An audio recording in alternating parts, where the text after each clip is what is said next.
बिस्मिल्लाहिर्रहमानिर्रहीम।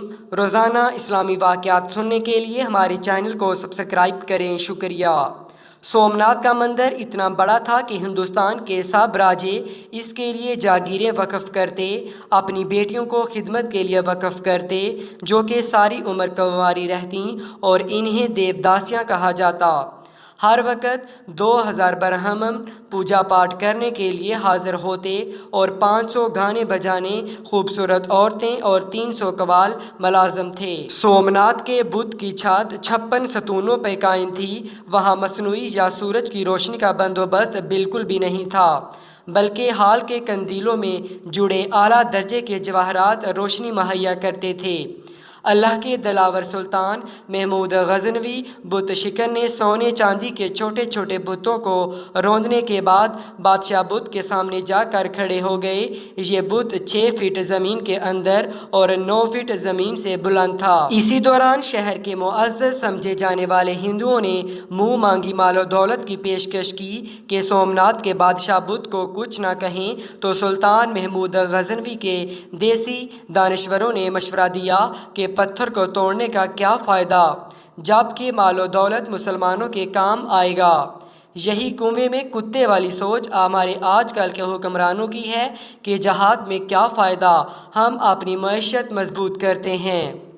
सुल्तान महमूद गज़नवी ने देसी दानश्वरों की बात सुनकर कहा कि अगर मैंने तुम्हारी बात मान ली तो दुनिया और तारीख़ मुझे बुत फरोश कहेगी, जबकि मेरी चाहत ये है कि दुनिया और आखिरत में मुझे महमूद बुत शिकन के नाम से पुकारा जाए।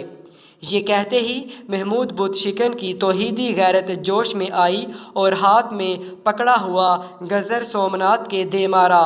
इसका मुंह टूट कर दूर जा गिरा। फिर सुल्तान के हुक्म पे इसके 2 टुकड़े किए गए तो इसके पेट से इस कदर बेशबहा कीमती हीरे, जवाहरात और मोती निकले कि जो हिंदू मुअज़्ज़ज़ीन और राजों की पेश करदा रकम से 100 गुना ज़्यादा थे।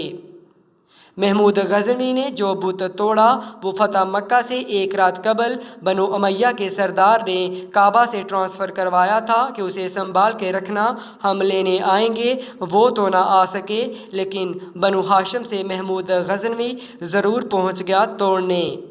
इसीलिए काफ़िर मौरख़ीन सुल्तान को डाकू कहते हैं, जबकि इस्लाम उसे माल गनीमत कहता है। याद रखें, गैरतमंद मुसलमान बुत शिकन है, बुत फरोश नहीं।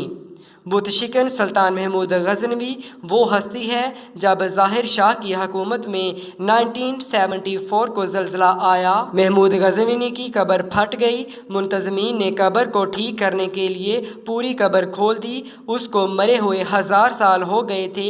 इनकी कब्र में अजीब मंजर था, इसका कफन तक मैला नहीं हुआ था। 1000 साल बाद भी इसका कफन वैसे का वैसा ही था।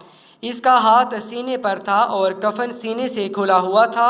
ऐसा लगता था कि जैसे उसे आज ही कब्र में कोई उतार कर गया है। इसके हाथ को हाथ लगाया तो वो नर्म व नाज़ुक था। सारी दुनिया में इस बात की खबर फैल गई। आमीन।